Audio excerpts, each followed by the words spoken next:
What up, Fatherhoods fam? On Spotify, you can listen to all your favorite artists and podcasts in one place for free. You don't even need a premium account. Spotify has a huge catalog of podcasts on every topic, including the one you're listening to right now. Follow your favorite podcast so you never miss an episode. Premium users can download episodes to listen to offline wherever you are. Easily share what you're listening to with your friends on Instagram. If you haven't done so already, be sure to download the Spotify app, search for the Fatherhoods Podcast on Spotify, or browse podcasts in the Your Library tab. Make sure to follow us so you never miss an episode of the Fatherhoods Podcast. Yo, be a father. If not, why bother, son? A boy can make them, but a man can raise one. Be a father to your child. Be a father to your child. This is KGB. What up, EFN? Yo, and this is Manny Digital. Welcome to the Fatherhoods Podcast. What's up, guys? Guys. Smoother and smoother. Yo, our rookie shit needs to stop. I don't know why it makes it laugh every time. Yeah, we just stop. We get through one phase and then we pause. Yeah. How's the week been, y'all? Not too bad, man. How's the weather on your guys' end? I heard it's really cold in Los Angeles. Yeah, it's been I mean, cold relatively speaking for here, but yeah, it's been cold, but it's all right. A little change of pace never hurt. Somebody told me that it was I think they said snow. Oh yeah. I feel like it was hail. No, they actually I saw a picture the other day. It snowed in Vegas. So there was snow blanketing everything in different parts of Cali. For global colding, kid. Yeah, man. That's what Trump would say. Yeah. When Miami gets some snow, then we got to hit the alarm. The funny thing is, and it has nothing to do with what you're saying, is that oh, great. So for our listeners, we're on Skype and we could see each other, and Manny's wearing the infamous R. Kelly jacket. Whoa, son. Man. That's the jacket that R. Kelly was arrested in or something. Whoa. I didn't even... Yo, I've been paying zero attention to all of that. If I knew that, I would have burnt the shit. Yo, Pharaoh Munch, he retired that jacket when he saw the R. Kelly shit. Yo, that's it, kid. I'm going to have to now. I got to look... I don't know, B. You be making shit up. So I got to check. Dude, come on, man. You know you be with the drunk facts. I mean, drunk facts are facts. Look, this is from Pharaoh's post of the jacket. Oh, shit. That's exactly the jacket you have. Look at my sleeve. Yeah, whatever, bro. I'm sorry, man. Same color, same little poofiness. All right. So, talking about R. Kelly. No, let's not do that. About R. Kelly. I'm just saying, segueing into stuff like that. Okay. I was telling you guys last week about this film that's been buzzing called Abducted in Plain Sight. Right? It's crazy, man. And you guys haven't seen it, right? No, haven't seen it yet. No. It's a documentary. It's on Netflix right now. And it's an absurd movie about these parents. I think they have 3 daughters. I forget where they live. They live somewhere in middle America. White family, white American suburban family. And I think they're Mormon. And so they have a new family moves into the neighborhood. They're a part of their church. They have, it's family with kids, whatever. And then the dude gets really close to the family, befriends them, get really, really close. And then he, as the documentary develops, he becomes obsessed with one of the daughters. It's boy. Oh man, maybe she's 10 years old or 8 years old when they start talking about when he's around. And long story short, man, this guy, he was able to manipulate this family and get so close to them that he basically was molesting the daughter and right under their noses, to the point where he told them one time that he was, and I'm spoiler alert, but he told them one time that he had a problem, something that he had been molested when he was a kid, and part of his therapy that the doctors told him was that he needed to be around other children. So he asked them, "Do you mind if I'm around your children?" And they allowed him 4 nights a week for 2 years. Yo, son, I'm getting really hot right now. So first off, that as soon as they said that to me, they're out of here. Yo, I'm telling Outta you, and here. it's to also put it in perspective. Not that it matters, but it's like the 70s, right? Right. So it's like this family is probably in this like ultimate like naive bubble, you know, which still, I'm sorry, still doesn't make sense. But the guy was able to sleep in the daughter's room 4 nights a week for 2 years. Wow. Later came out that he was Dude. molesting her during that whole time. Then he ended up kidnapping her at one point by telling the mom, "Oh, I'm gonna take her. I'm gonna take her." What the hell was that? That was the aliens, bro. So he was able to take her to Mexico. He kidnapped her to Mexico. What? Married her in Mexico, and then whatever. And then they got the FBI involved at this point and all this stuff. But what he did is he ended up having an affair with the mom, and I'm throwing it out of sync in terms of timeline. He had an affair with the mom, and then did some freaky stuff with the dad. Nah, babe, come on. All of this was on purpose so that he can use that against them, so that he got them to sign a letter saying that they gave him permission to take the daughter to Mexico and that they wouldn't press charges and whatnot. So when he came back from Mexico, the FBI was furious that they signed this. And then again, the guy ended up kidnapping the girl again. And this ordeal happened for like, I don't know, maybe 5 years or something like that, where he abducted the girl again. And then she woke up, he would drug her and made her think that she was an alien, half alien, and the aliens were instructing her she needed to, in order to save her alien planet and the Earth, she needed to procreate with the first male that she saw when she woke. And then when she woke, of course, she saw the dude. Come on. Brainwashed that she had to have sex with the guy at that point, and that she couldn't talk about aliens to anybody because they would like kill people or whatever. It's just the whole thing. You're just saying to yourself, what kind of parents, could be this naive? And then on top of that once it did happen and that he was holding stuff over their heads, like, because the FBI was like, man, this could have ended when the guy took her to Mexico. Yeah. He locked up for 20, 25 years. But the parents got, caught up in that whole thing, and then they were embarrassed. So they ended up signing that letter, and then the guy was able to kidnap her again. And then when he kidnapped her again, the parents were so embarrassed about that this would come out again in the news locally that she's been kidnapped again, that they didn't even call the FBI for like a week or two. So just goes back. It goes back to the saying of not everyone should be a parent. I mean, you gotta watch it, dude. Like when the pop, it's because this is Netflix, right? Yeah. My boy, one of the coaches at the gym that I go to, he was like, "Yo, you gotta watch this. It's crazy when the pops talks about messing with the guy, and the pops. You kind of feel bad for the pops because he's like an old man now. Yeah, and he's just like, yeah, he told me he needed to be relieved, so Oh man. And he like jerked the dude off or some crazy shit, and then on the other hand, you have the mom talking about like after the first time that she had an affair with the dude, but after the first time the girl got kidnapped, the dude called the mom over to meet him and was like apologizing for everything, and then was seduced her in that moment again. Oh. And then she was like, you see the mom, and she's like got this weird freakish smile, like, yeah, it was just one of the best, most exciting times in my life. It's like, this was dumb. After she's she's recounting and saying that. Yeah, and this is now. She's looking back at that time like it was exciting, and then they have the daughter that's like in her 40s now, who's talking about it, and she's like, you could tell she's all fucked up. Yeah. She basically said she had probably got raped or molested over 200 times. Oh, and remember that she was convinced she needed to have sex with the dude to save the alien planet or whatever.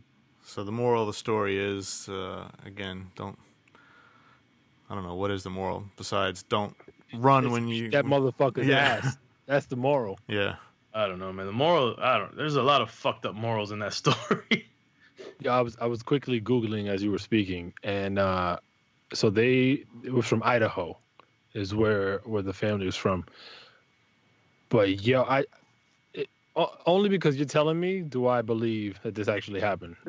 Listen, I had seen the trailer a while back, and me and my girl didn't pay attention. And then the coach in the gym was telling me about it, and he's just like, "Look, man, you have to watch it because your mind will explode at how naive and dumb these people are." Ah, man. And then the FBI agent in the film is just like, he's like, fucking idiots, man. Like these fucking people are idiots. Gotta keep your kids close. And then you got the two siblings who nothing happened to them, and they're conflicted because they're like, you know what, my parents were great and I had a great life, because they weren't the ones that were subjected to this, you know. So going on that in terms of keeping your kids close, I guess it's kind of related. Like there's this term helicopter parenting. You guys heard that term thrown around? Yep. So I mean, not really, but I can contextually piece it together. Yeah, I mean, basically just being, you're hovering, ever present, hovering around the kids all the time, and just kind of in the mix all the time. I mean, what do you guys make of that? I mean, I definitely see myself doing a lot of that, and you read all kinds of things like, oh, it's good, it's bad, it's whatever, but it's like, man, I really don't necessarily want to let my kid out of my sight all that much, especially seeing movies like that and just knowing that there's all kinds of bad shit lurking around every corner. What do you guys think about that term or that method?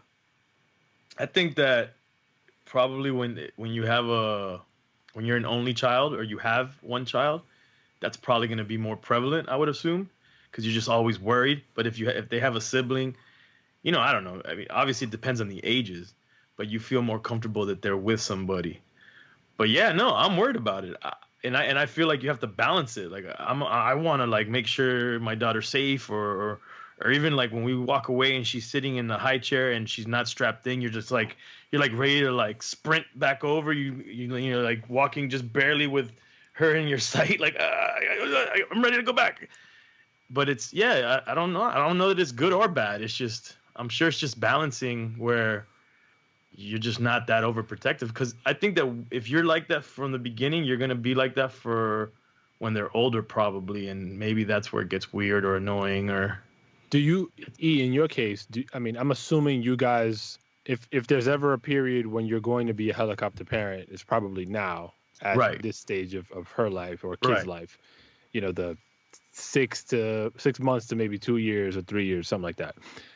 Are you guys, I mean, I'm assuming, right? You're like all over her, making sure she's not bumping into things. Like that to me is normal. Like I don't foresee that to be, because you just said if you're like that from the beginning, you're likely going to be like that throughout the life of the child. In my case, again, and I'm the, call it the example of what you just said, which is like if you have multiple kids, right? In my case, I did find the more kids I have, the less helicopterish I become, even at the earlier ages. So where that struggle, I think, hits like, the biggest tipping point is around the approaching the teenage years, when they're trying to break away with their friends and do things with their friends. I allow her to go do her thing. And the reason is, again, I think throughout her life, and I'm speaking about my now 12-year-old, throughout her life, we've done little things here and there to kind of test to see what her reaction might be, or put her in uncomfortable situations to see what her normal reaction would be, and then kind of fine tune from there. So look, like I said, I think last episode or 2 episodes ago, you can't account for everything, but if you kind of start to massage different scenarios and see how you can fine tune them, I think you're preparing them for the greater difficulties of the world. But at the end of the day, like especially my kids, and I would say many kids are like this, they don't necessarily listen. They don't learn from what you say, right? Experience tends to be the best teacher, like in everything. Right. And so my kids, they gotta bust their ass in order to learn not to do something. Like that's just the nature of them. Even though they heard me 100 times, they'll come back bleeding and be like, "Yeah, Dad, I know. I should have blah blah. I fucked up," and they just keep it pushing. So for me, it's you kind of. I think it's a detriment. helicoptering to me in the long run becomes a detriment. You got to find how to ease off that shit. I guess the worry would always be is it's a detriment until like the worst can happen. And that's what I guess is the worry. Like you'll be like, I want my kid to fall. I want my kid to sometimes learn the hard way. Yeah. But then all of a sudden, you took your eye off for 1 minute and that kid runs in the street and gets hit by a car. Yeah. Or you took your eye for 1 minute and they fell off the side of a chair onto a tile floor and hit their and busted their head. Yeah. That's what you're worried about, the worst. And that's why I think when you have, how they say when you have your first kid, you're going to be all like psycho about it. But, and even the nurses at our pediatrician told us, they're like, but once you have your second, you're like, and if you have your third, you're like, I really don't care. Mm-hmm. I understand that that's probably what would happen. But right now, especially myself and my girl as first-time parents, we're just like, you look at the baby like this precious little thing that, is fragile.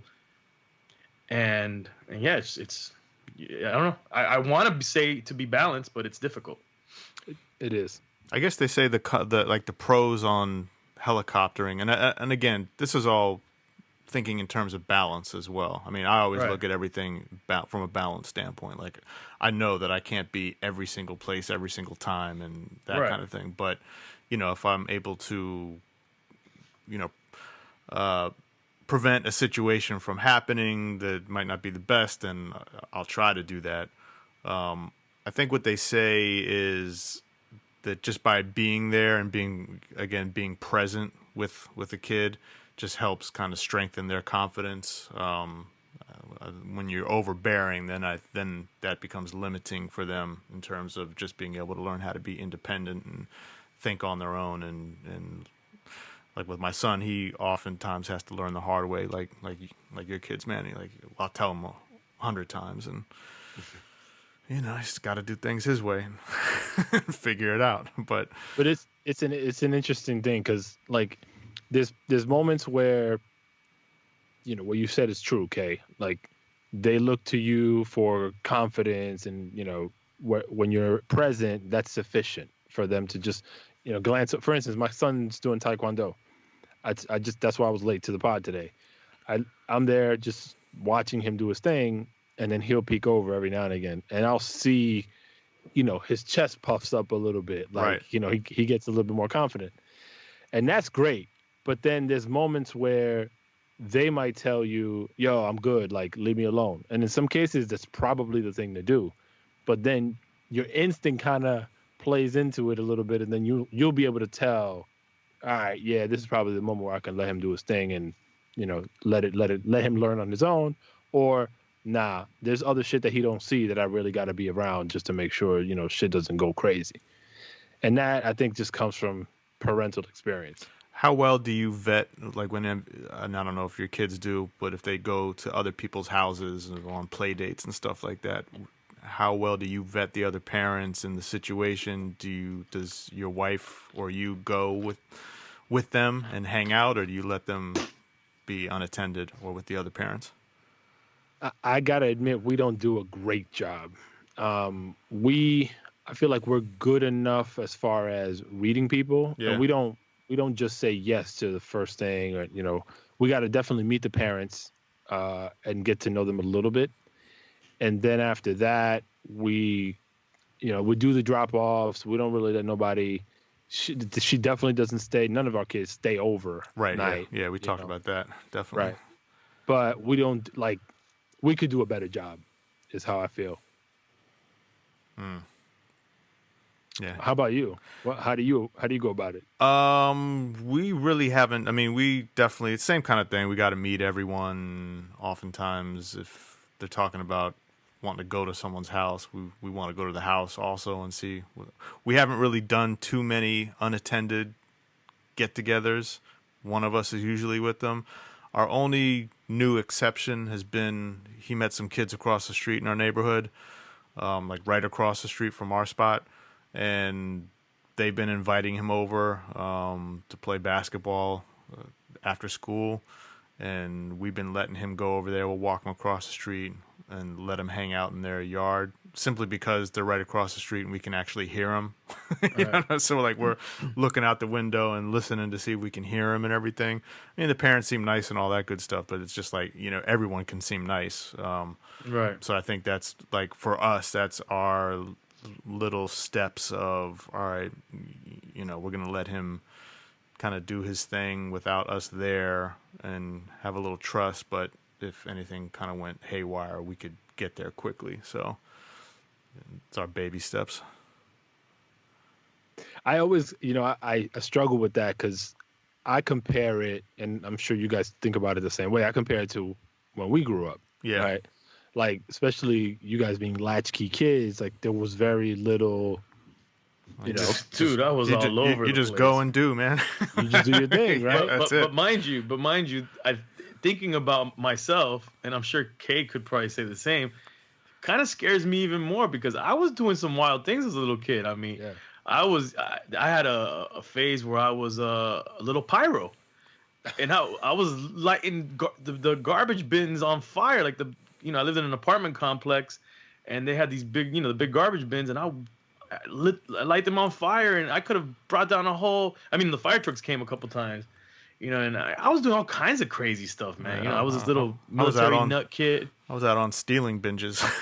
I was stealing. I hope my mom never has to hear this. I had a BB gun, and I was trying to trap parrots to sell them to pet shops. Because here in Miami we had parrots, so I had this whole contraption, shoot them with a BB gun in the wing, but make sure you don't hurt them too much. I don't know, it was crazy. And I would go to the pet shop and be like, this parrot's been shot, dude.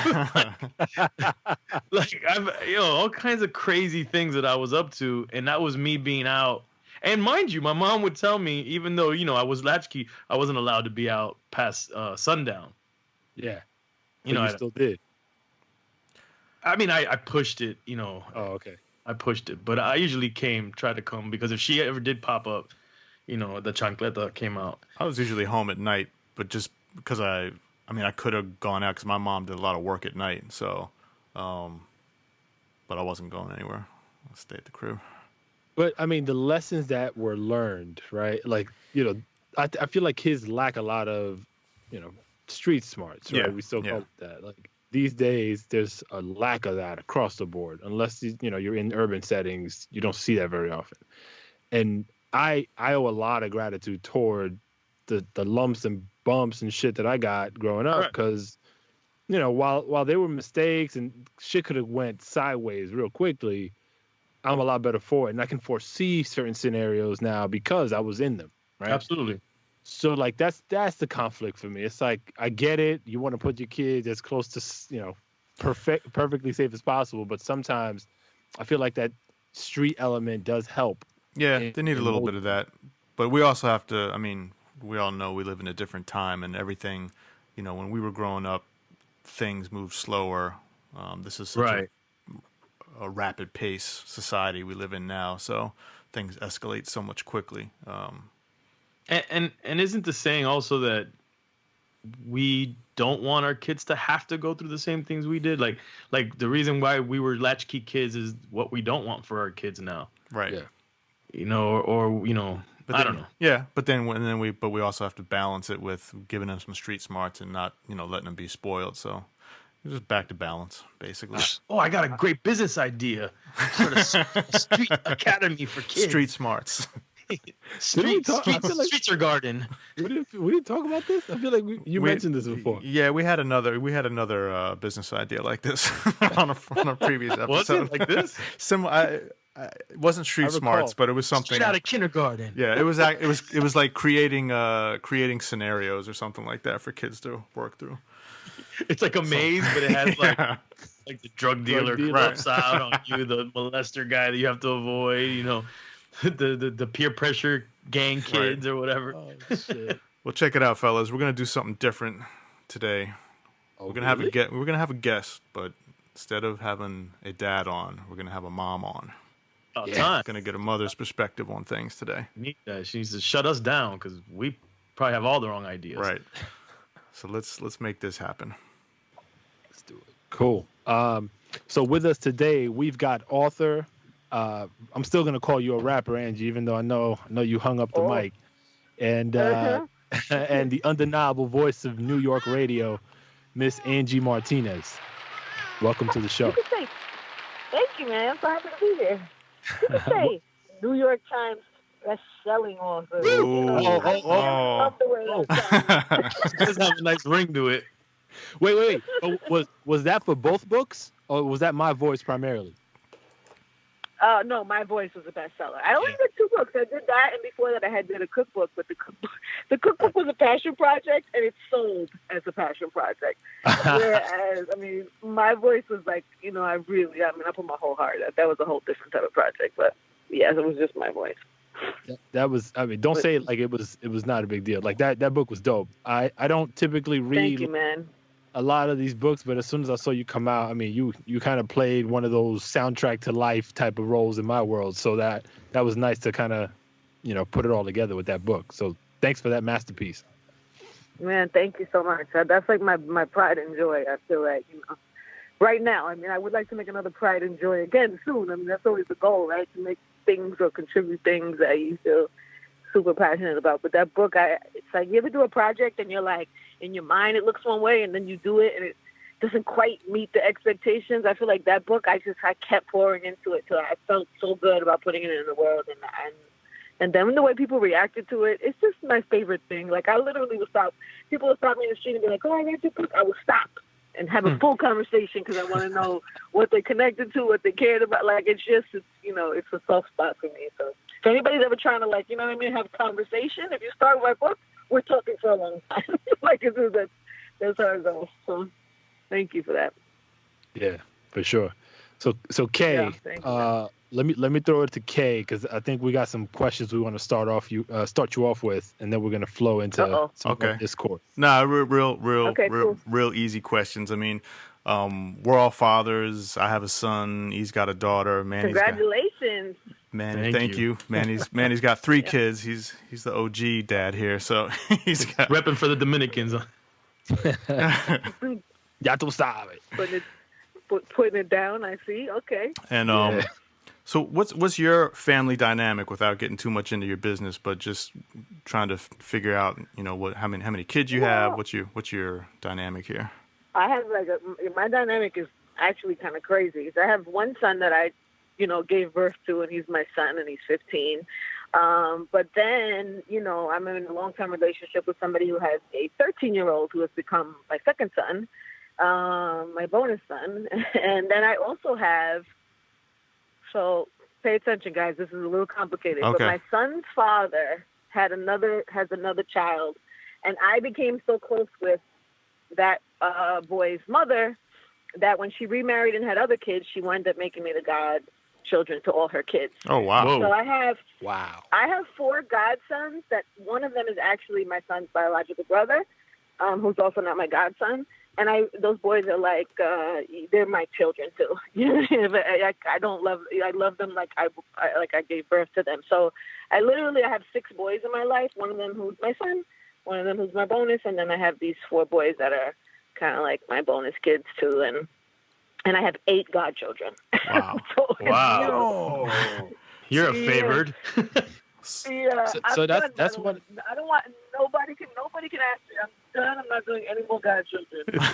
Well, when you started talking about Bundle of Joy a little while ago, I thought you were going to break some crazy news right now. But I realized that was. Yeah, no, that's not happening. I'm done with that portion of the program. Now, pregnancy was not my favorite thing. I love being a mother and I love all the kids in my life, but I hated being pregnant. When it was happening, I was like, I'm never doing this again. Yeah. I know that's a weird thing because a lot of mothers are like, oh, it's the most joyous. It's not the most. For me, it wasn't the most joyous thing. You sound like my wife. But I conned her into 2 more kids after that feeling, so I think I'm done. Wow, she's a G for that. Yeah, no, she is. Well, he's a good con man. Right. One of the 2. Does your biological son feel any kind of way with just any jealousy or anything with the other kids? No, he loves them. That's cool. He's my boy. He knows that. Yeah. He's my kid, and I'm his mom, and we have a very extended blended family. But that doesn't take anything from him. And he loves it. We have great, Thanksgivings, Easter's are fun. Like they're all there, and we all celebrate together. Holidays, we go on trips together, and it's just more fun for him. I mean, I was the only child, so I didn't necessarily want that for my son, and he kind of has the best of both worlds, where he is somewhat of an only child, but then also he has people that he's growing up with that are his brothers. That he has that type of bond forever. All right, that's dope. How has it been raising a son? And I don't know how involved his dad is with, if you guys kind of trade off or what that. Well, his dad doesn't live here. So, okay. My fiance is been in his life since he's super young, since he's 6. So okay. I'm not alone in it. I have help, but at the end of the day, it's like, it's still, I'm a woman and he's the boy. Luckily he's got great men around, role models, stepdads, uncles, godfather, Pecos is his godfather. And every time I'm like, I got to talk to him about this, he's there, and he just, he's good like that. But, for me, it's my son just went, he's going to kill me if he hears this, but he just went from he was at an all-boys school, which I was so happy about. And then he hated it and wanted to transfer, and now he's at a school where there are girls, and the girls are everywhere. And I am dying. Like I'm that mother that's like, no girl's ever gonna be good enough for my kid. I'm definitely pursuing it. So that's for me as raising a boy, that's challenging. And then the difference. Like I talk about this with my friends too. It's like, raising girls, there are certain type of worries you have to have. There are certain types of things that scare you about things that could happen to girls. But with boys, there's other things that are scary. I mean, do you have boys? Do you guys have boys or girls, or both? I have a boy. Yeah, Manny's got both. Yeah. But they're all really young, right? Yeah, I have a 12-year-old girl, 5-year-old boy, and a 2-year-old girl. I got a 6-year-old boy. Oh, and I have a toddler. Girl, though. She's getting close to having some. You're gonna have to have some real conversations with her if you haven't already, right? Angie, let me tell you, I've been talking about this throughout the podcast. I'm very fearful of what's to come, and she's a good girl. Like, she's not loose or hot in the ass or nothing like that, but. It's right. Just everything around, is very, and then just the hormonal shit. The hormonal shit, but then also it's like, there's plenty of good kids that make one bad decision, and then that's it. That bad decision becomes a big part of their life forever. And so it's like, it's scary. You have a good kid, but that doesn't mean you could just put your legs up and chill and let them just coast. You can never coast. Like, the parenting never stops. Like, it never stops. Even though your kid is on the right track, your kid's doing good in school, communicates, has good morals, it's like, it's one bad mistake from one bad influence or one misstep or misjudgment, and that's the horrifying part about being a parent. It's like, that's the... You worry. You agonize about that. Agonize. The crazy thing is, I wrote about that. I talk about in my book, when my son was first born. I used to go in the middle of the night, and I used to touch his chest to make sure he was still breathing, because I would be so scared. Yeah. Like, is he still breathing? And that was like new mom. Like, I'm afraid. Is somebody doing anything wrong? Is he sleeping right? All these things. And then I was like, man, I can't wait till this period is over. I can't. This fear. It's like, I can't live with this. Like, when does this period pass? And then one day I woke up and I was like, holy shit. It's never going to go away. Like, yes. Oh my God. For the rest of my life, I'm going to be I have somebody to worry about and be like, and I really had that really messed me up, because nobody prepared me for that. Like, they tell you about all these other things to be prepared for, which with being a parent, but nobody warned me that you have somebody to worry about for the rest of your life. Like, I don't know, for some reason that really like it's terrifying. It is terrifying. It's terrifying, but I didn't think, I didn't think about that until it actually happened. And now, then they get older and you have calm pockets, but there's still, you're always worried. It's always just the changes, the things you worry about change as they get older. And so, if your girl's 12, hormones, body's going to change. The boys are going to start coming around. No. Can we talk about something else? Manny has an issue. Manny can't even talk about menstruation or anything. It bugs him out. Manny, you got to get over that, brother. Nah, my daughter the other day. Get over it. She had a pad that fell out of her bag, right? And it fell in front of me. And she looked at me like terrified. And I looked at her like, oh shit. She recognizes that I'm deathly afraid of even talking about this shit. So I played it smooth. I was like, I went and grabbed it. I was like, yo, here, put this away. And she looked at me like, you're not gonna go wild out? And I was like, nah, you can talk to me about it. Meanwhile, you turned white. My heart beating out of my motherfucking chest. But I'm like, wait a minute. Did she have it because she's preparing, or she has it because she got it already? No, I don't know. He doesn't want to even know. I don't believe she has. What do you mean you don't know? All right, Angie, school him, Angie. Talk to her about it?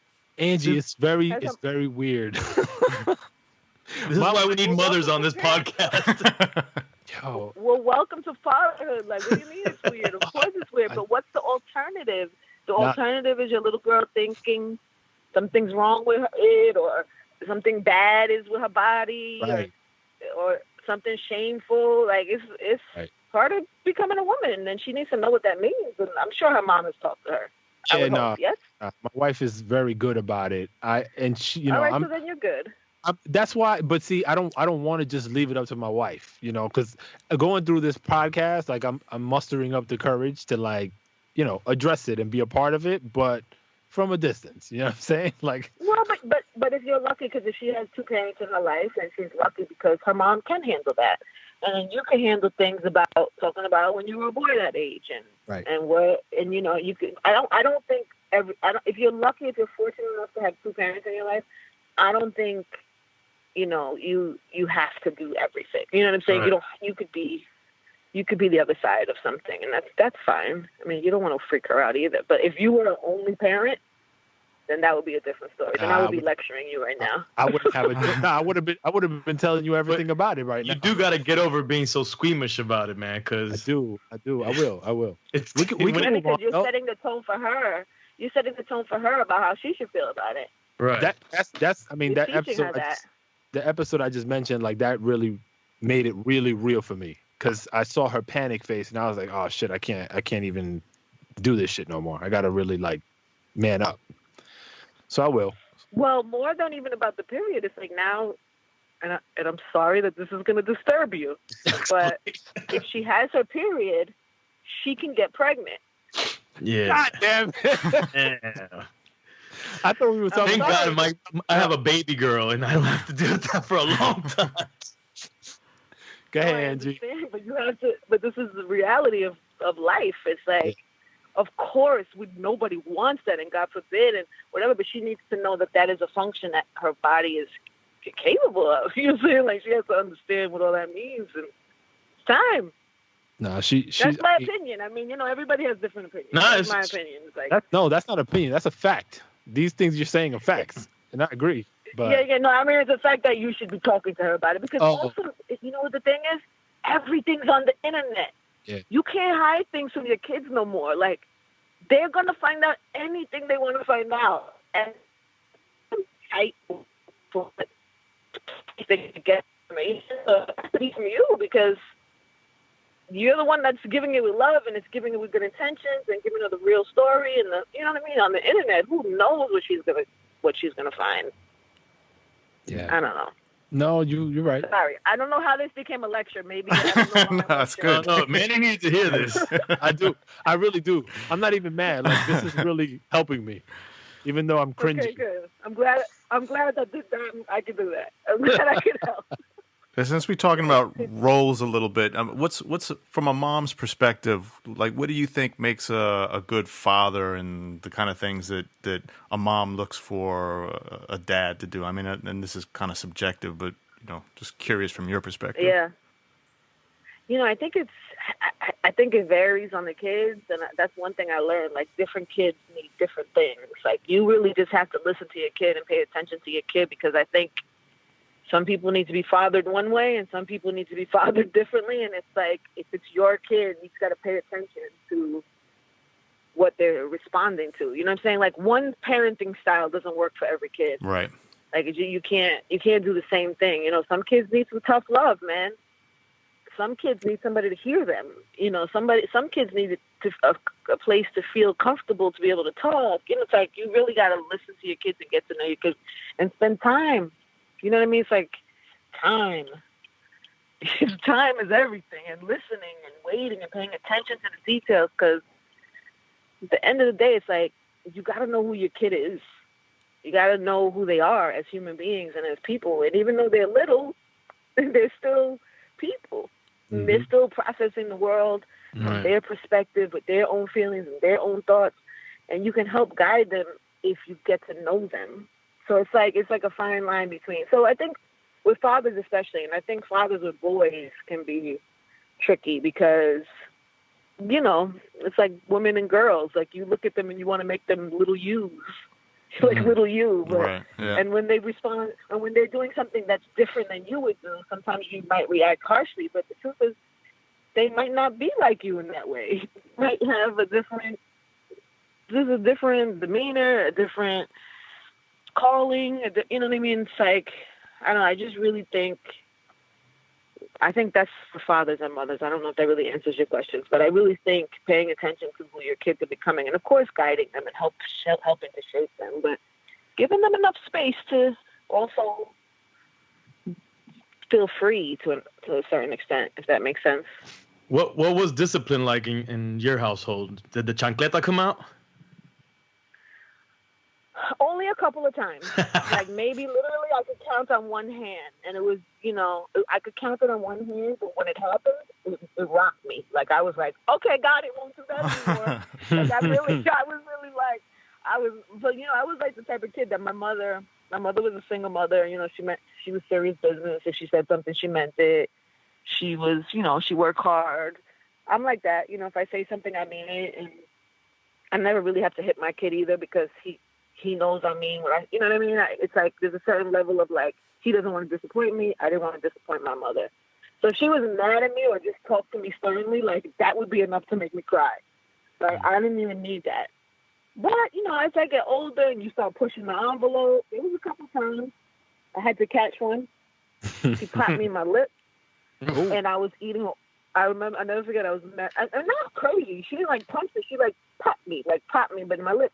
But I happened to be eating something. I'll never forget, it was a Chips Ahoy cookie. I was eating a little Chips Ahoy cookie.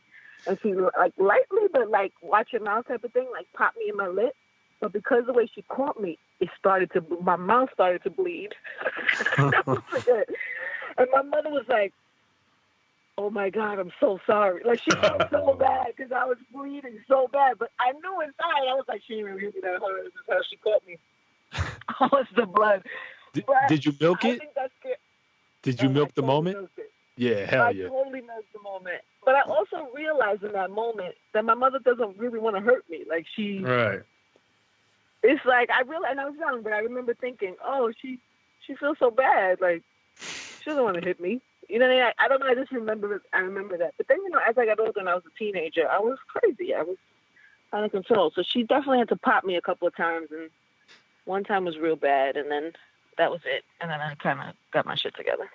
After that, I was like, okay, I'm good. So, like, just staying on discipline for a second, did the discipline that you received throughout your childhood and, teen years, do those experiences somehow translate into how you discipline your child? Totally. Because I think, I think your kid needs to be a little bit scared of you and know that you're not playing with them when it comes to something serious. But also, I think part of growing up and learning is, like, understanding things. And it's like, I do the same thing. Like, I'll tell him, like, that was really whack what you did. Let me tell you why. Like, you should feel, what, like, I feel like conversation and communication, like, kids are smarter than we give them credit for. Right. Like, they could process that type of disappointment or expectation. You know, sometimes it might not click right away, but I'm a communicator, right? So I prefer that. Like, I don't hit my kid. I probably, maybe when he was little, when he tried to throw a tantrum, I probably popped him a couple times, once or twice, just to be like, we're not doing that. But for the most part, you never shook the shit out of your son? Grab him by the ear. No, I just did a couple of sharp pops in the leg. He wasn't expecting it. When he was little, you know, he's little. They try you to throw a tantrum. You sweep the leg.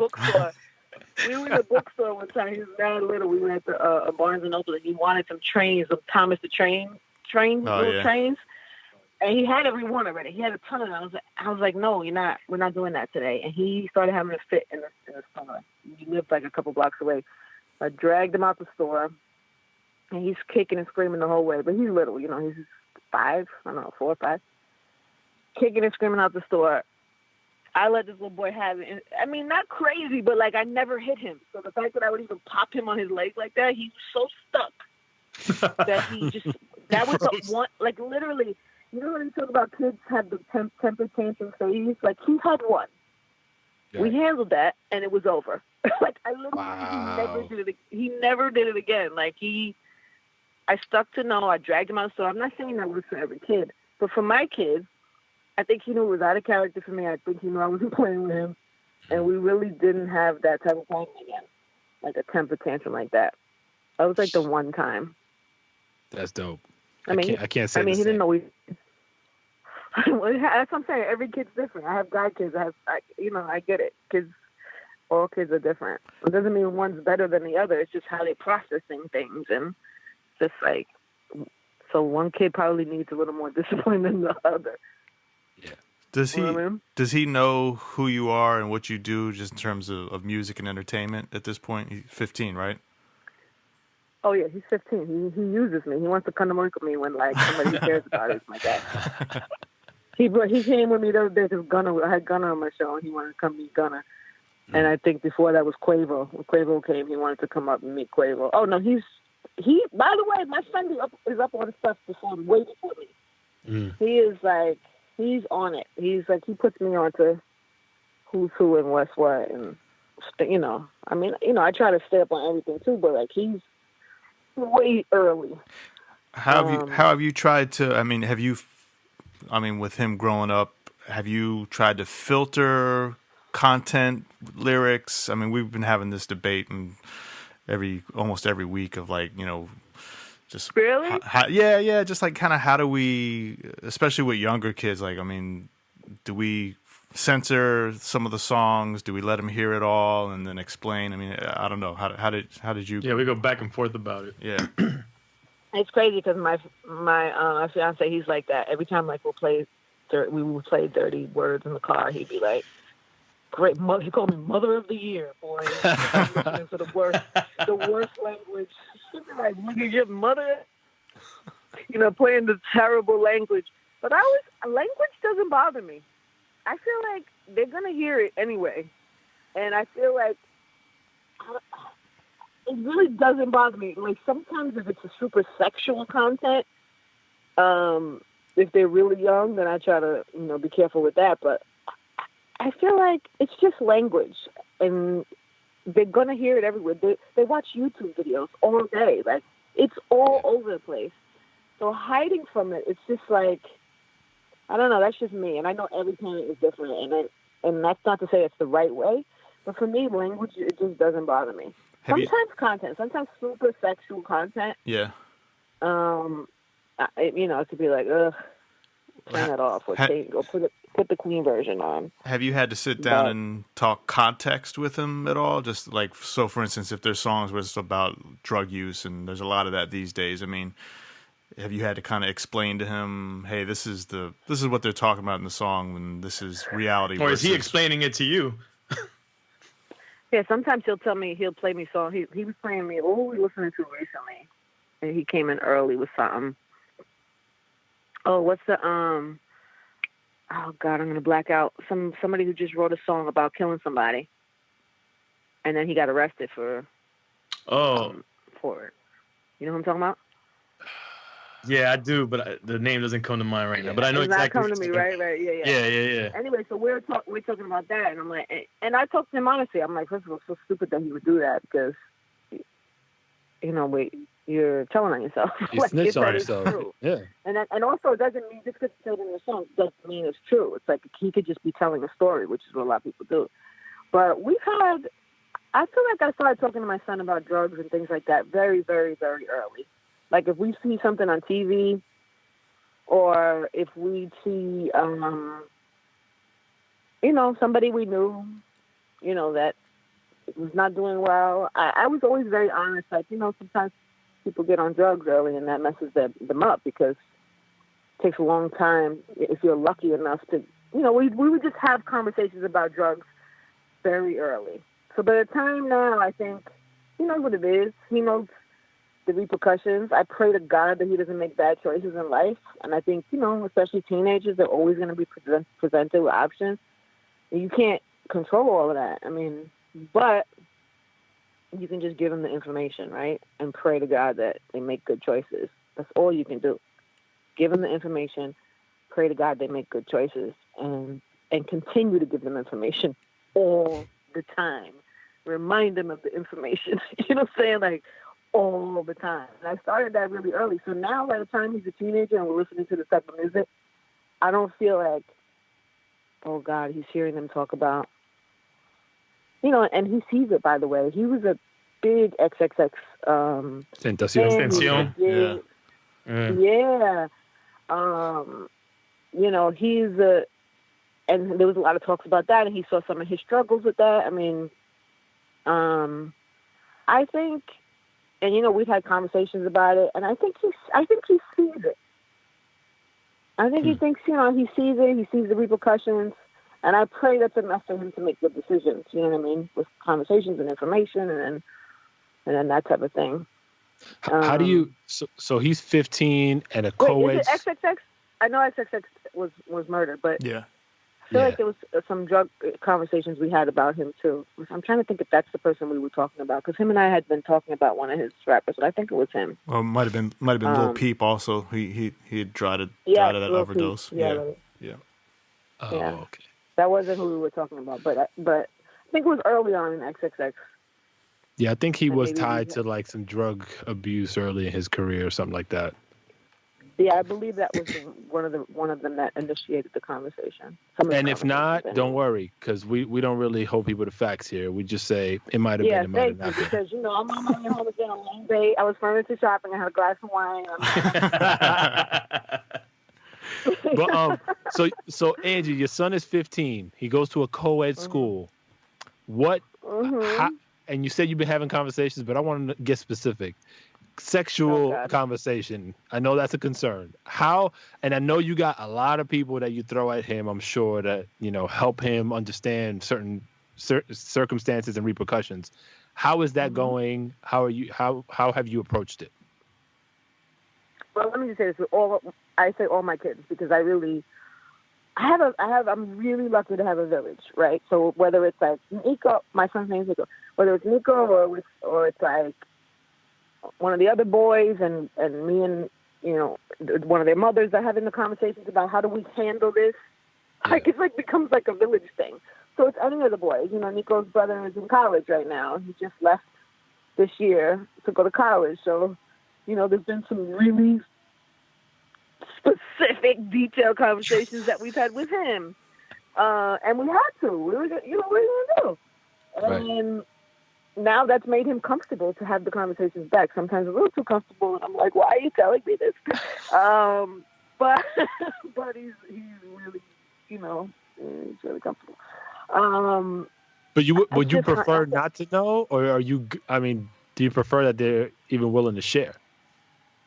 I would prefer to trust that the men in their lives, but are having those conversations, and I also will have those conversations. I do think if you have a boy, there's certain conversations that you have to have differently from a girl. I think boy and girl, You need to have whether you have a boy or a girl, you need to make sure your kids know about every possible sexual transmitted disease that they could get.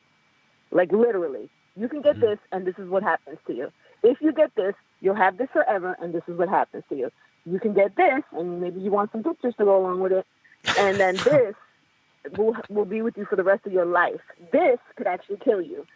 Like, I think kids need to know what that is. Point blank. It doesn't take that long. It sounds like a lot, but literally you could run them down real quick. So scared straight. Things that could happen. No, it's not scared. It's real. I mean, you got to scare them, though, with reality, though. Yeah, but it's what it is. It's like, okay, when you're ready, number one, there has to be condoms before you're ready. Right. You should just have condoms and know how to use condoms. Just practice. This is boys and girls. Boys and girls should have condoms and know how to use condoms. Right. And they should know every single transmitted disease you could get. You have to know that.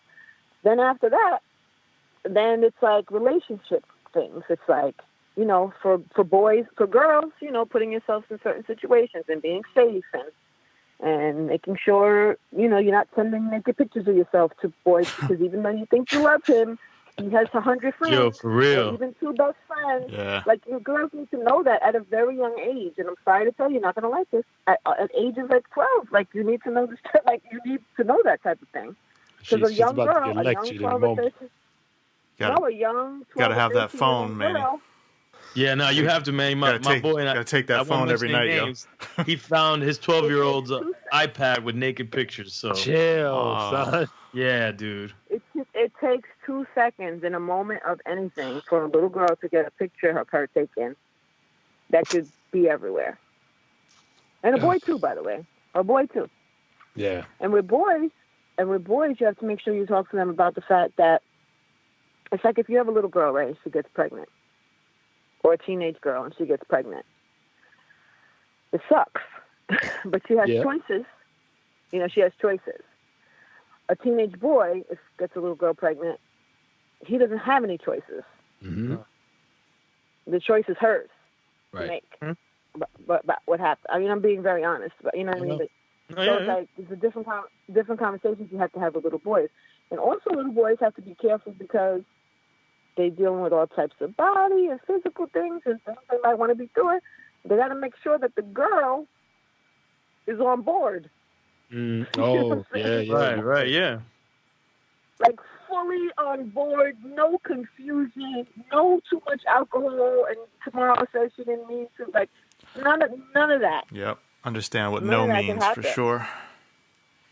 Yeah, for sure, and also really making sure that that the girl is comfortable and agreeing and all of that. I mean, high school, college, all those years, it's like it could be tricky for boys and hormones and thinking that she means yes and she's uncomfortable and pushing it a little, and that could end badly. We've actually, you know what I mean? We've actually started telling our son, our 6-year-old, about no. I mean, not necessarily in sexual, but it's just like, when, especially in a girl, when they say no and stop and don't touch or leave me alone, you gotta you gotta listen to that, or when you get older, you're gonna go to jail for that kind of shit. Yeah. I told him that. Take him to the jail next time. Okay, why don't you? Yeah, but he, he realizes it. Scare the hell out of them. Yep. It's a tactic. Yep. It's a real tactic. No, but it's true because you can have a good kid and there could be some type of misunderstanding and she takes it one way or who knows, and then all of a sudden they're in a terrible position. Mm-hmm. Like I fear for that for boys. I have a lot of boys around me, and I fear for that for boys. It's like, I mean, you fear for girls too for different reasons, but on both sides, it's like an accusation, even if it's not.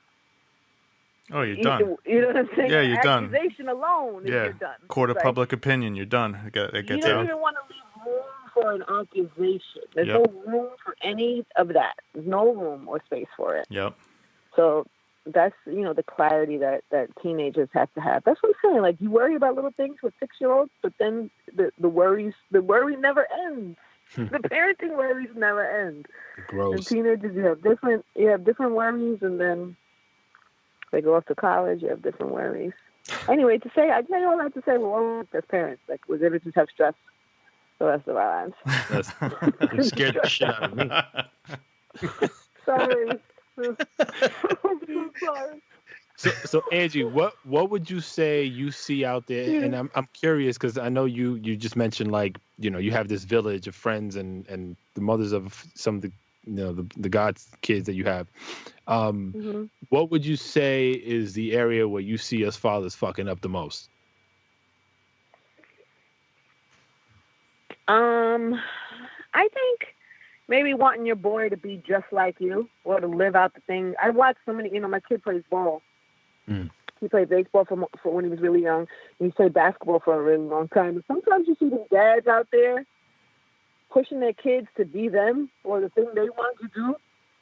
I watch fathers like beat the hell out of their kid because he's not playing well at basketball. And I'm looking at the kid and I'm like, that kid don't even like playing basketball. Like, so I think sometimes dads, they try to make their sons them.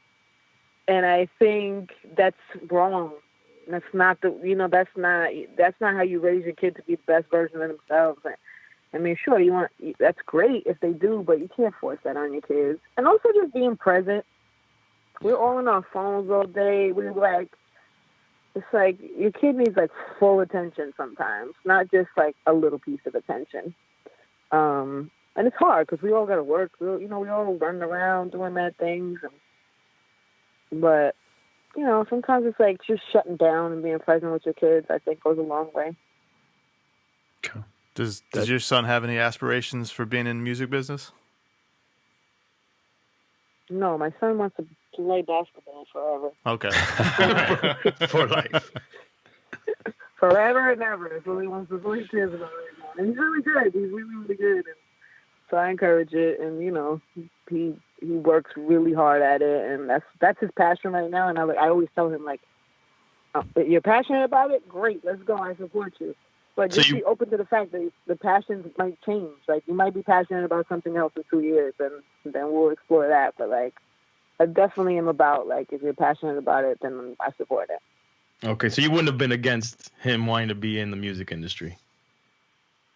No, I'm always trying to get my kid to pick up an instrument and do something because he has an amazing voice, and he just refuses to like go down that road. He's just like not into it right now, so I'm not gonna force it. He does DJ a little bit, you know, like he took some DJ lessons and he was doing that for a little bit. But even then, he did it a little bit. He kind of played with it and he left it alone. So I didn't force it. I was into it. I was like, oh man, you want to DJ? This is great. But then I saw him not really. He wasn't really passionate about it, so I left it alone. I didn't push my thing on him. You know what I'm saying? Like, I would have loved for him to be a dope DJ and making money at 16 doing a little party. You know what I'm saying? Like a nice little side 16, 17-year-old side hustle. That's great. But you know, he wasn't into it. But for basketball, he'd get up in the morning and shoot hoops, go to the gym, and go to the gym after basketball practice. Like, he's into it. Damn, that sounds like my life that I wanted. He's about it. So I have to, you know, so I support that. And if it changes, if like next year he's like, you know, he wants to play college ball. And so, but if it changes, then as long as he's, you know, working hard and passionate, and then, you know, I'm with it. I think that's the thing we do, you know, it's like you gotta let them find their way. You know what I mean? Yeah, that's the best way, even though it's challenging. But it sounds like you're doing a good a job as any. Because I'm big into basketball, and I push my daughter all the time. But I don't see her. She says she loves it, but recently I haven't seen her put the work in. So I'm kind of like backing off. Like, yo, you gotta figure it out. If you want to do this shit, you got to put the work in, or else we're not really gonna keep investing the time. And she's trying to figure that out now. Yeah, make sure she's not doing it because she's afraid to disappoint you. Right. No, that's clear.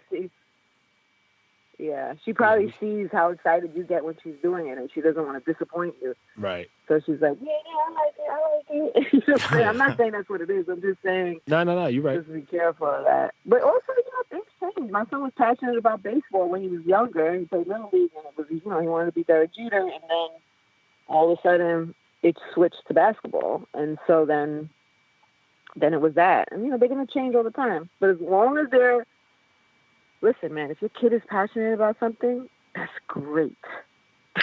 That's all you could want for your child. Yeah. It's all you can want because it's like, it's hard to find that there's grown people walking around right now that are not passionate about nothing. Yeah. So if your kid is passionate about something, like they might have a gift. It might not be in the way they think it is right now, but I always tell my son, okay, maybe you won't play in the NBA, but maybe you'll be a sports announcer, or maybe you'll be in sports medicine, but keep chasing something related. Keep going. See how far it takes you. See which direction you wind up in. Let's go. You love it? Let's go. I'm with you. So it's like, if your kid is passionate about something, that's great. You don't want to like not support that. So you gotta keep trying different things too. They find stuff. You know what I mean? And if you're busy pushing your own agenda, you might miss something else. Living vicariously through your kids. Yeah, keep trying stuff. That's the beauty of kids. They don't got no job. They got time. They could try mad things. Right. Like, put your kids into different things. Whatever it is. Well, my daughter got a toddler DJ set now, so I'm hoping. There you go. Fingers crossed. My fingers are crossed for you. I love it. Maybe it'll work out. It didn't work out for me, but maybe it'll work out for you. Angie, I wanted to ask you just one final thing before we wrap, and it's unrelated to fatherhood, but I'm curious. In Real Life podcast, is that coming back? You have to talk to Miss Info. God damn it! I knew you were gonna say that. I have to put it on her. That's my girl, and I love her to death. But me and Info, as much as we love each other, we can't even schedule a lunch. Like, we just cannot get together. Like, we both have kids. We both have full plates. And it's like, it was only about the scheduling to get it done. And so, but people have been asking, and I love doing it. I think, it was fun, and it was just like a different conversation that I could have that I don't necessarily have all the time, like on the air or anything. So I would love to. It's just, how to make that work. We don't live near each other. Like, it was all hard. Like, the times that worked for her didn't work for me. It just was like, it was really hard to get that done.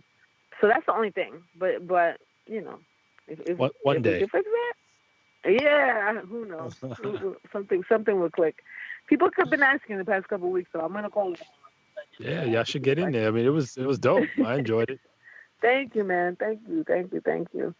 Yeah, it's been on my mind, so now you just pushed me. I'm going to hit it tomorrow. See if we can there you go. And you know what? Yeah. If you want to mention you got re-inspired after a conversation on the Fatherhoods podcast, we're not going to care about that. Go for it.